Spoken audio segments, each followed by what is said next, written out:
Chers internautateurs et internautatrices, bienvenue dans cette Trick TV, somme toute particulière, puisque nous sommes en quasi-direct de semi-différé du Festival international des jeux de la ville de Cannes. Et chaque année, j'ai le privilège, le plaisir indicible d'accueillir, que dis-je d'accueillir, de caresser Monsieur Christian du Scorpion Masqué. Comment ça va bien, Christian? Ça va bien, si vous saviez comme ces pectoraux s'ennuient de vos mains. C'est vrai? Alors, allons-y. La tradition. Tu as pris ou pas? Hein? Tu as pris encore ou pas? Oui, je fais des Tu as pompes. pris, tu fais des pompes. Bien. Juste pour vous. On est heureux de t'accueillir parce qu'en fait, tout le monde le sait, hein, tu viens de ces contrées lointaines qui sont Québec. Oui. C'est ça, donc tu viens rarement en France. C'est pour ça que tu viens plutôt ici qu'à l'officine. Bien qu'un jour, il faudra que tu nous rendes visite quand même, ça serait super cool. Tu es allé une fois. Oui. Mais on aimerait bien te voir plus souvent. On est mieux là-bas. D'accord. Et tu es là parce que j'ai dans les mains une petite boîte de Super Comics. Mais cette petite boîte-là, on la connaît bien. C'est un jeu signé Roberto Fraga et toi-même. J'ai aidé Roberto à développer les défis qui forment le cœur du jeu, oui. Et on t'a reçu l'année dernière, je crois, ou il y a 2 ans. C'est sorti en fin 2010. Voilà, donc on a dû recevoir 2010 ou 2011, je ne sais plus exactement. Et donc tu es venu parce que tu as ça. Oui. C'est la même chose, mais en pas pareil. Voilà.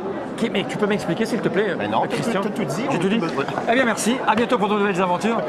Alors, c'est quoi l'idée? Alors, Super Comics est un petit jeu d'ambiance, de party sympathique qui se vend bien, qui est bien apprécié en boutique. Pour les gens qui ne connaissent pas, il y a une vidéo hein, où on a même joué. Hein. Oui, oui, on oui. a fait un petit début de partie. En fait, très rapidement, on tire une carte et on lit ce qui est dessus et on joue.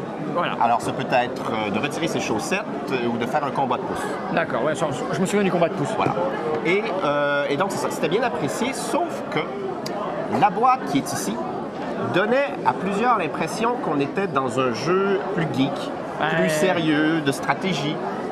Effectivement. Et les boutiques ne sentaient pas que le jeu atteignait son plein potentiel.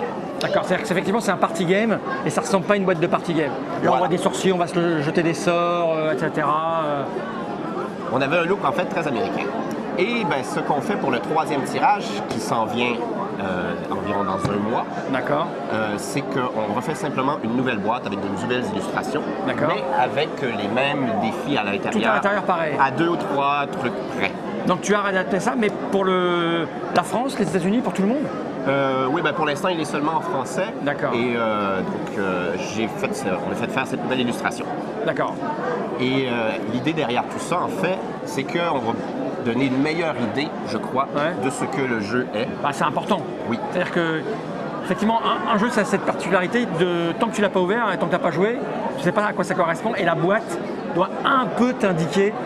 D'où le côté marronasse des jeux à l'allemande à gestion de cube en bois. Au moins, on sait que c'est un jeu de gestion à l'allemande de cube en bois. C'est très clair. Voilà. Et là, c'est vrai que ça faisait pas du tout party game. Oui. Et là, on a une illustration plus un peu... On est inspiré par Capitaine Biceps. Vous connaissez la bande dessinée? C'est chez Glénat, je crois. Non. Non? Ah, OK. Alors, c'est une bande dessinée D'accord. très populaire, en fait, en France. Aussi? Ah, ouais, non, C'est belge, en fait. Ok, sans Je doute. suis pas certain. Et donc, on s'est inspiré pour faire une illustration beaucoup plus comique. D'accord. Et beaucoup plus déconne. Et en plus, là, on a mis 3 duels assez emblématiques du jeu sur la boîte. D'accord. Le combat de pouce, retirer ses chaussettes et faire un avion en papier et le lancer plus loin que celui de l'autre. Ouais, tu me parlais du marché américain, la Toy Fair, tout ça. C'est quoi l'idée alors? Alors, l'idée, c'est que j'ai eu une réflexion presque intellectuelle. Ah, et ça, c'est moche. Ouais. Parce que ça veut dire que tu n'es pas qu'un physique. Tu n'as pas que des pectoraux, tu as J'ai aussi des émotions neurones, t'as des aussi. émotions. Alors, c'est quoi ton histoire? Alors, c'est que dans l'ensemble, ça va peut-être vous surprendre, mais Super Comics, pour moi, c'est un jeu américain. D'accord. Et ça va en surprendre plusieurs parce qu'on se dit souvent, les jeux américains, c'est les trucs de Fantasy Flight Games, Edge en bien France, sûr, ouais. avec du gros matériel, plein de Ça a des règles. figurines, du combat, etc. C'est costaud, ça dure Exactement, longtemps. bien sûr. Et c'est l'image qu'on a du jeu américain. Mais en fait, c'est une image un peu fausse parce que si on va à À la Toy Fair de New York, Oui. par exemple. et où tu es allé, Oui, j'y suis allé, oui. et qu'as-tu constaté sur les jeux qu'on vendait là-bas? C'est clair que la chose que j'ai constatée en arrivant là-bas sur place, c'est qu'ils ne savaient pas du tout qu'existait un monde ludique parallèle. C'est-à-dire que, en gros, BGG, Board Game Geek, Oui. ce n'est rien. Ça n'existe pas. Et Fantasy Flight Game, ça n'existe pas. C'est C'est-à-dire petit. que- ou c'est tout petit. C'est-à-dire que le stand à la Toy Fair de Fantasy Flight Game, c'est une demi-table, quoi. Parce que les Américains Le jeu de société pour eux, d'abord board game ça ne veut rien dire. Oui. J'ai été aux États-Unis, on me demandait souvent ce que je faisais quand je disais dans un anglais minable I work in a board game, ils disaient board what? Board game, ils ne comprennent pas, ils ne savent pas ce que c'est. Et quand on va à la Toys Fair, effectivement, ce qu'on constate, c'est que ce sont des super, hyper, ultra party games légers. Il n'y a que ça qui les fait kiffer. Oui. Et c'est même terrible, c'est que quand on arrive, j'ai discuté avec le monsieur de Blue Orange. Oui, qui a simplifié Voilà, il simplifie les jeux que nous on trouve déjà ultra hyper simples. les jeux de cocktail game, Les je jeux ne de peux pas les nommer, Voilà, il les simplifie parce que c'est trop compliqué pour le marché américain. pour le marché américain. Donc, c'est donc vous dire à quel point C'est des totalement jeux qui différent. reposent sur des mécanismes très très minces. Et pire, parce que Mathieu a très bien compris, et je pense qu'en France aussi ça va arriver, on en parlait il n'y a pas très longtemps. Aux États-Unis, quand on va à la Toys Fair, on a des rangées de tables et d'éditeurs, et on a un jeu avec des cartes sur lesquelles il y a des lettres. Le but du jeu, ça va être de tirer 8 cartes et d'écrire le nom d'un animal. C'est la règle. On va à la table d'à côté, c'est un jeu de cartes avec des lettres. On va tirer 9 lettres et on va écrire le nom d'un objet. Et c'est un jeu différent. Il n'y a pas plagiat, il n'y a pas copie, les mecs s'entendent, ils sont l'un à côté de l'autre. Et en fait, le jeu est décliné comme ça, à l'infini, Oui. jusqu'à épuisement. Il y a 1 million de jeux sur le style Apples to Apples. C'est Donc, ça. Je trouve un mot, table, et chacun donne un adjectif. Voilà. Et celui qui est choisi par le juge marque un point. C'est ça. Et ça, c'est le marché du jeu américain, vraiment.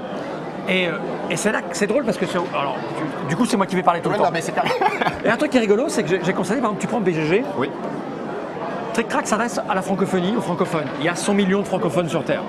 BGG, c'est les anglophones. Il n'y a pas de site italien vraiment sophistiqué. Non. Il n'y a pas de site espagnol. Il n'y a pas de site chinois ou japonais. Donc, tous les gens qui n'ont pas de site dans leur langue vont sur BGG parce qu'ils parlent anglais. Il y a 1,5 milliard ou 2 milliards d'anglophones. Oui. Et là, on pourrait se dire, ouais, mais le trafic donc, du coup, de BGG va être énorme. Non, il est 5 fois plus gros que le nôtre. C'est tout. C'est rien, mais c'est pas parce que. spectaculaire comme différence. Mais oui, mais c'est parce qu'ils ont tous les geeks de la Terre, Oui. alors que nous, sur Trick Track, on a passé le cap des geeks, on a du grand public. Tu es en train de te lancer des fleurs, là? Non, ça n'a rien à voir avec Non, des fleurs. Ça a à voir avec la manière dont le marché, le secteur français est géré grâce à des gens comme Mathieu, grâce à des gens comme toi qui venaient des États-Unis, d'Amérique Oui, du Nord, oui, d'Amérique. c'est d'Amérique. Grâce à des gens comme Mathieu, comme Monster Game avec Manu, qui sont montés aux États-Unis, et des gens comme Asmodée vont commencer à y aller, des gens comme Yellow vont commencer à y aller, à la Toys Fair, parce que la Gen Con, c'est autre chose. C'est encore un truc geek. La Gen Con, tu y vas, c'est ultra geek. La FFG, c'est la moitié du salon à eux tout seul. Mais en fait, par rapport à la masse de ce qu'est le jeu dans le monde, Mais le jeu sur le télé, marché américain, c'est peanuts, ça n'existe pas.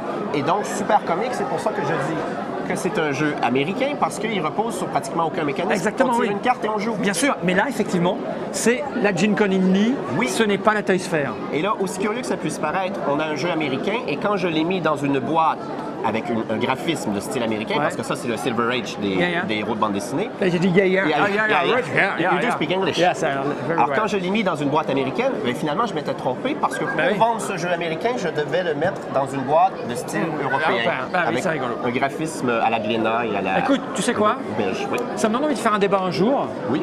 Il faudra qu'on coïncide avec les horaires de lever de toi Ouais. au Québec et on fera un Skype. Oui. Ça m'intéresse. Tu sais, on avait fait ça avec Tom Buarchex qui était. Avec on pourrait le truc faire sur le ça. plagiat, ouais. Un truc sur la différence, les rapports. On s'était dit ça. Qu'est-ce que t'en penses? Oui, ça m'intéresse beaucoup. Voilà. Ok, bah merci. Bon, on a un peu parlé de ça, on a un peu parlé d'autres trucs. C'est ça aussi le Non, mais Festival bon, de Cannes. oui, c'est ça, mais- Ça, on en avait déjà parlé. Super Mais la Comics. nouvelle boîte, qui décrit mieux le Ouais, jeu, ouais. et c'est toute cette réflexion alentour, ça m'intéressait de vous faire Eh ben, part. écoute, on le développera, c'est une bonne chose. Merci Christian d'être venu jusque-là. Merci, monsieur Roberto Fall. Fraga, Christian Lemay, des deux auteurs qui ont commis cette petite chose. Comic 19 € en boutique début avril. Début avril 2013 pour le nouveau format. Voilà. Ok, on va regarder cette caméra droit dans l'objectif et on va dire Generic.